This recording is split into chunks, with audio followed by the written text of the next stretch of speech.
Congress shouldn't just let Trump wage war. The death of 4 U.S. servicemen in Niger has prompted a flurry of questions inside and outside Congress about U.S. military operations in that country and in Africa more generally. Some seem misinformed. A couple of senators have protested that they were unaware of the extent of U.S. deployments in West Africa, despite regular Pentagon reports and briefings to Congress.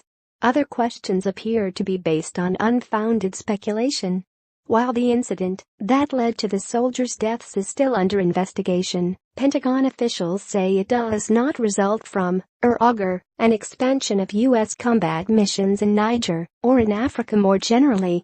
About 800 of the 6,000 U.S. military personnel posted in Africa are now in Niger. Most of the rest are at a base across the continent in Djibouti. But only in Somalia and Libya are U.S. forces authorized to carry out direct action against terrorist groups, and Gen. Joseph F. Dunford Jr., the chairman of the Joint Chiefs of Staff, said there would be no mission creep.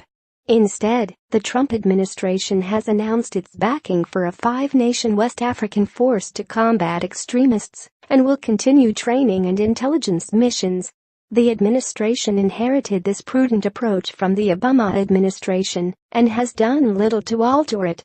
But the debate sparked by the Niger incident nevertheless will be helpful if it motivates Congress to take up a long-neglected piece of business, updating the legal authorization for U.S. military action against terrorist groups. U.S. drone and commando strikes in Somalia, Libya, Yemen, Syria and other far-flung places are still conducted under the aegis of the 2001 Authorization for Use of Military Force, AUMF, passed by Congress after the 9/11 attacks.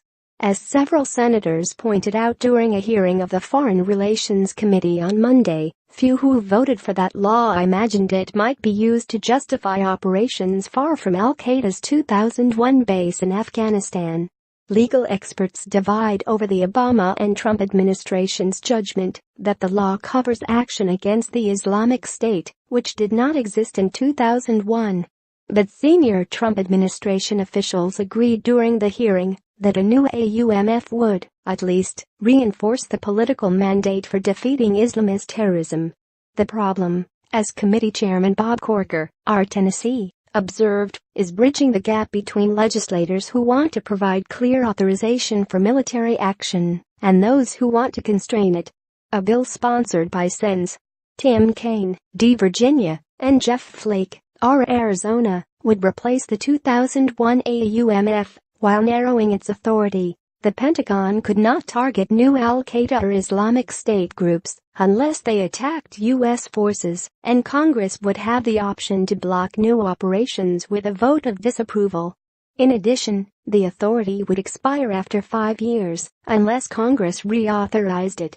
The administration contends that the proposed process for designating new terrorist groups is too restrictive, though it's not clear it would have blocked the counterterrorism expansions that have occurred since 2001. The administration also objects to the sunset provision. But the absence of a time limit would allow the executive to wage war for decades across the world without congressional reauthorization.